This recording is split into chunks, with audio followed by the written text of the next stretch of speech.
Bonjour, comment allez-vous? Aujourd'hui, on va parler des pays et les prépositions qu'on doit utiliser selon le pays. Ici, tout d'abord, on va regarder si le pays il est masculin ou féminin, singulier ou pluriel.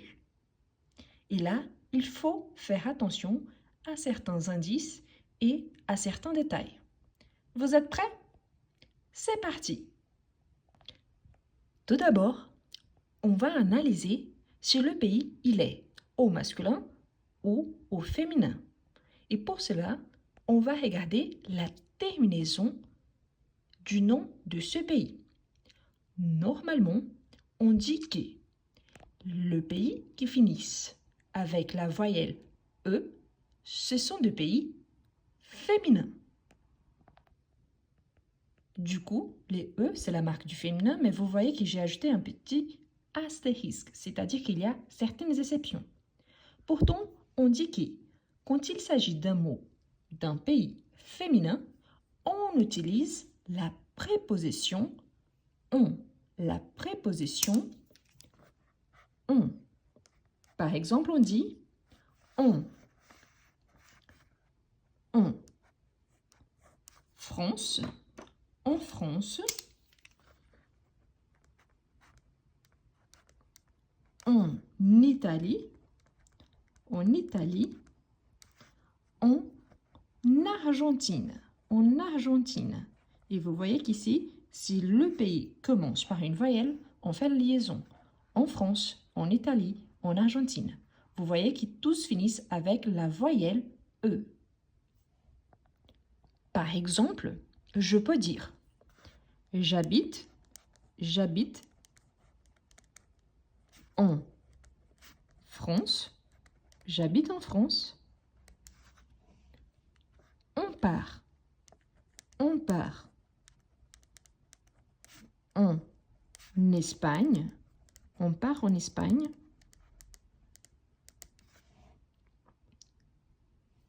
Tu vis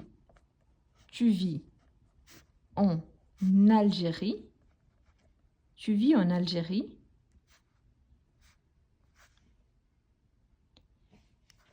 Il habite en Slovaquie. Et vous voyez donc que tous ces pays se terminent par la lettre E, tous. Quelles sont donc les exceptions? On va ajouter ici. Et là, il faut les connaître par cœur. Donc, attention à ces pays qui, malgré le fait de terminer par la voyelle E, il s'agit de pays masculins. Sont-ils le Mexique, le Mozambique,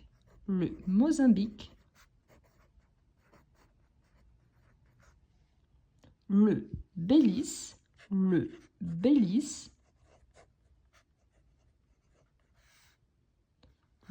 Cambodge, le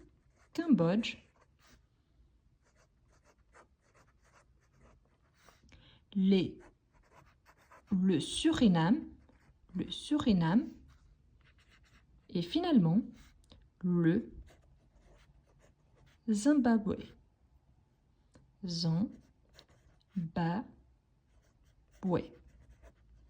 Voilà.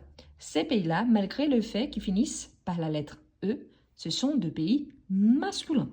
Du coup, vous voyez qu'ici, j'ai mis l'article masculin, l'article défini masculin.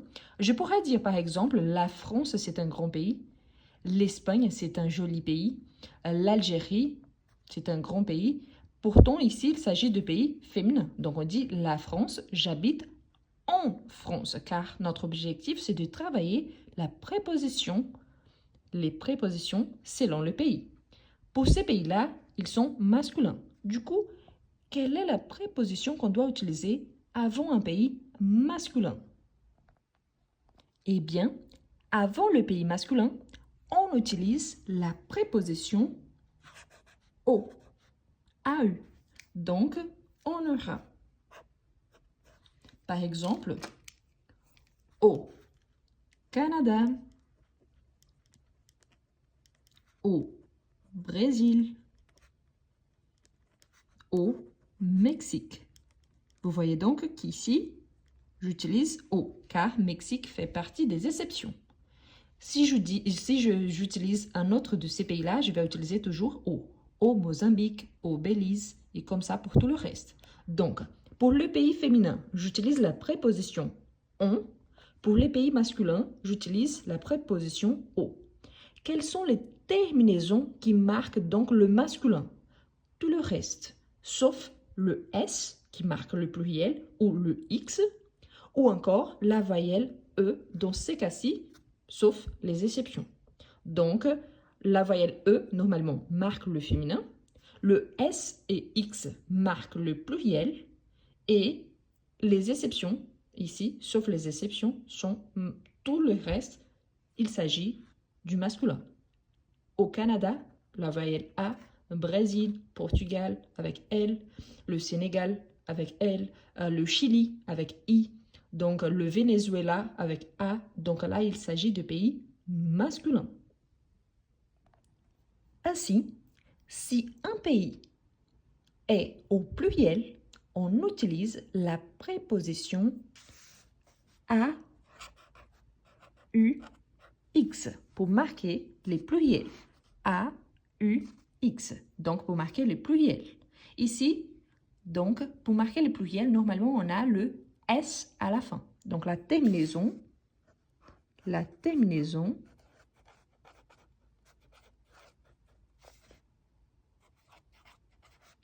en S. Juste un instant, ça revient. Donc, on aura, par exemple, aux États-Unis,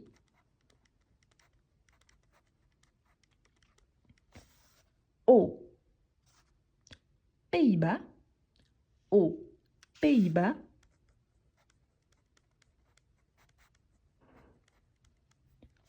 aux Philippines, aux Philippines. Donc, la marque du pluriel, ici, quand on a un pays, indépendamment s'il soit masculin ou féminin, s'il est au pluriel, on utilise la préposition au. Aux États-Unis, X plus voyelle, il y a les sons de Z. Aux Pays-Bas, aux Philippines.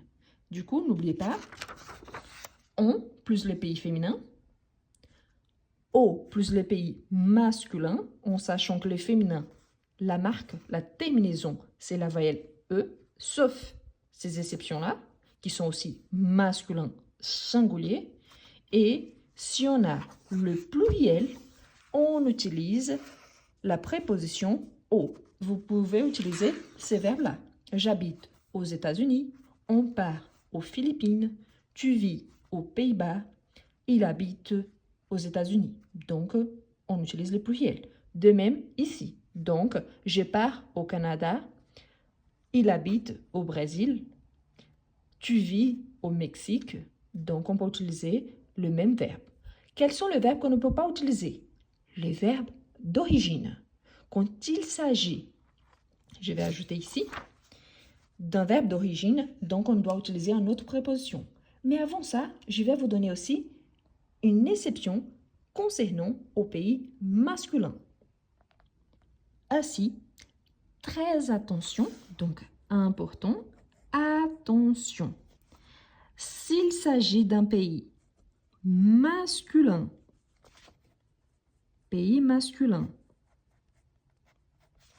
qui commence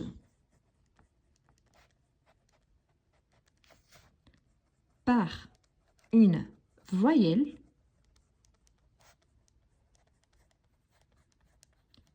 on doit utiliser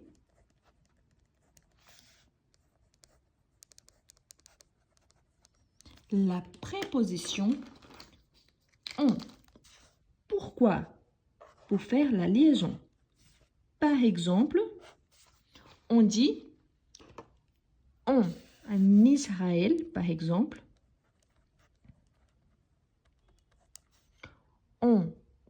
Équateur, en Équateur,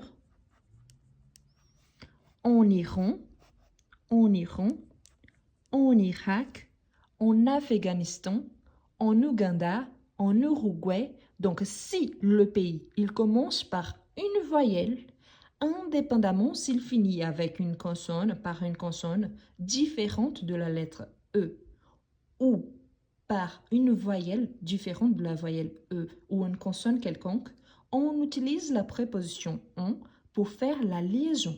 Pourtant, c'est un pays masculin et, très important, je vais ajouter ici, singulier. Pourquoi?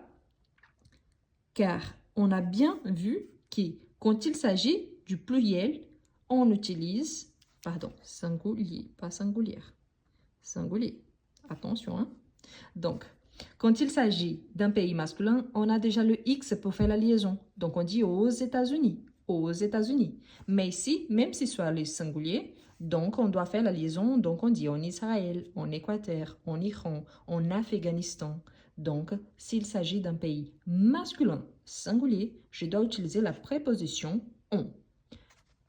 Donc, je vous répète, n'oubliez pas, notre objectif, c'est de travailler les pays et les prépositions. On a la préposition « on » avant le pays féminin, dont tous finissent avec la voyelle « e ». Donc, si le pays finit avec la voyelle « e », il est soit féminin, soit une exception. Parmi ces exceptions-là, on n'en a que 6, donc ils sont masculins et on doit utiliser la préposition « au ». Donc, normalement, on utilise avec le verbe « habiter »,« partir », vivre. Donc, on utilise ces verbes-là pour parler plus la préposition et le pays. Donc, au plus le pays au masculin, dont on a une voyelle différente de E ou une consonne différente de S. Pourquoi? Parce que si le pays, il finit avec la consonne S, c'est donc un pays au pluriel. Et là, je dois utiliser la préposition au avec X à la fin. Aux États-Unis, aux Pays-Bas, aux Philippines, indépendamment si soit masculin ou féminin.